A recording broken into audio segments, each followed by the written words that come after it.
ಉಡಾಯಿಸೋ ಖಾರ ಬಣ್ಣ ರುಚಿಯನ್ನು ನೀಡುತ್ತದೆ. ಅಕ್ಕಿ ಮೆಣಸಿನ ಪುಡಿ ಚಿಂದಿ ಉಡಾಯಿಸೋ ಖಾರ ಬಣ್ಣ ರುಚಿ. ಇನ್ನು ರಾಜ್ಯದಾದ್ಯಂತ ಜಾತಿ ಜನಗಣತಿ ಪ್ರಕ್ರಿಯೆ ಆರಂಭವಾಗ್ತಾ ಇದೆ. ಅದಕ್ಕೆ ಸಂಬಂಧಪಟ್ಟಂತೆ ಸಿಎಂ ಸಿದ್ದರಾಮಯ್ಯನವರು ಕೂಡ ಹಿಂದಿನ ಸಂಪುಟ ಸಭೆಯಲ್ಲಿ ಚರ್ಚೆ ಮಾಡಿದ್ರು. ಹೇಗಾಗುತ್ತೆ ಅನ್ನೋದ್ರ ಬಗ್ಗೆ ಕೂಡ ಮಾಹಿತಿ ಲಭ್ಯವಾಗಿತ್ತು.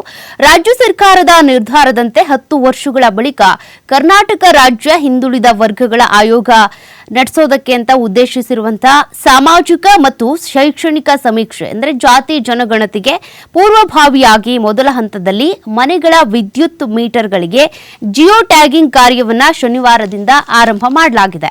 ವಿದ್ಯುತ್ ಮೀಟರ್ ರೀಡರ್ಗಳು ತಮ್ಮ ಬಿಲ್ಲಿಂಗ್ ಸೈಕಲ್ನಲ್ಲಿ ಮೀಟರ್ ರೀಡರ್ ಜಿಯೋ ಟ್ಯಾಗಿಂಗ್ ಕೆಲಸವನ್ನು ಆರಂಭಿಸಿ ಅಭಿವೃದ್ಧಿಪಡಿಸಲಾದ ಆಪ್ನಲ್ಲಿ ದಾಖಲಿಸಲಿದ್ದು ಯಾವುದೇ ಮನೆಗಳು ತಪ್ಪಿ ಹೋಗಬಾರದು ಅನ್ನುವಂಥ ಕಾರಣಕ್ಕೆ, ಅಂದರೆ ಕೆಲವರು ಜಾತಿ ಜನಗಣತಿ ಸಮೀಕ್ಷೆ ಮಾಡುವಂಥ ಸಂದರ್ಭದಲ್ಲಿ ಹೇಳ್ತಾ ಇದ್ರು, ನಮ್ಮ ಮನೆಗೆ ಬಂದೇ ಇಲ್ಲ, ಹಂಗಿದ್ರು ಕೂಡ ಇಲ್ಲಿ ಪೋಸ್ಟರ್ ಅಂಟಿಸಿ ಹೋಗಿದ್ದಾರೆ, ಸಮೀಕ್ಷೆ ಪೂರ್ಣಗೊಂಡಿದೆ ಅಂತೇಳಿ ಅಂತ. ಹಂಗಾಗಬಾರ್ದು, ಮನೆಗಳು ಮಿಸ್ ಆಗಬಾರ್ದು ಅನ್ನುವಂಥ ಕಾರಣಕ್ಕೆ ಪ್ರತಿ ಮನೆಗೂ ಹೋಗಿ ಈ ಮೀಟರ್ ರೀಡಿಂಗ್ ಏನಿದೆ ಅಲ್ಲಿ ಹೋಗಿ ಈ ರೀತಿಯಾಗಿ ಸಮೀಕ್ಷೆಯನ್ನು ಮಾಡ್ತಾರೆ. ಅಲ್ಲಿ ಒಂದು ಜಿಯೋ ಟ್ಯಾಗಿಂಗ್ ಅನ್ನ ಮಾಡಲಾಗುತ್ತೆ. ಪ್ರತಿಯೊಂದು ಮನೆಯಲ್ಲೂ ಅಲ್ಲಿ ಹೋಗಿ ಸಮೀಕ್ಷೆಯನ್ನ ಮಾಡಲೇಬೇಕಾಗುತ್ತೆ. ಇನ್ನು ಸಮೀಕ್ಷೆ ಕೈಗೊಳ್ಳೋದಕ್ಕೆ ರಾಜ್ಯದ ಜನತೆಯೂ ಕೂಡ ಸಹಕರಿಸಬೇಕು ಅಂತೇಳಿ ಆಯೋಗದ ಅಧ್ಯಕ್ಷ ಮಧುಸೂದನ್ ಆರ್ ನಾಯಕ್ ಅವರು ತಿಳಿಸಿದ್ದಾರೆ.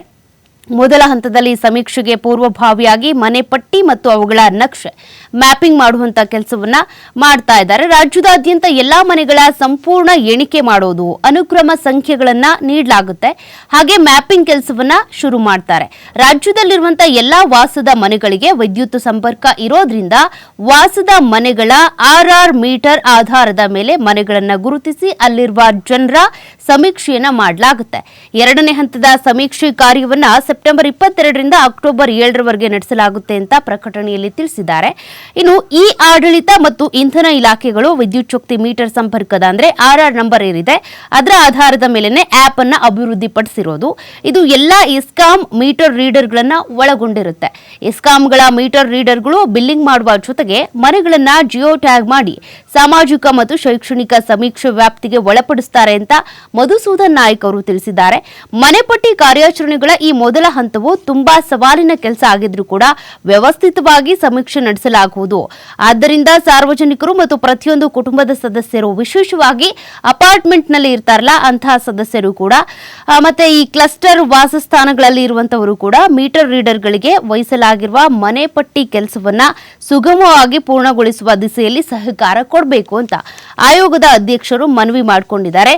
ಪ್ರತಿ ಮನೆಗೂ ಕೂಡ ಸ್ಟಿಕ್ಕರ್ ಅಂದ್ರೆ ಮೀಟರ್ ರೀಡರ್ಗಳು ಸೆರೆ ಹಿಡಿದ ಮನೆಪಟ್ಟಿ ಡೇಟಾವನ್ನ ನಾಗರಿಕ ಸೇವೆಗಳ ಎಲೆಕ್ಟ್ರಾನಿಕ್ ವಿತರಣೆ ಸರ್ವರ್ಗಳಲ್ಲಿ ಆಪ್ ಅಪ್ಲೋಡ್ ಮಾಡಲಾಗುತ್ತೆ.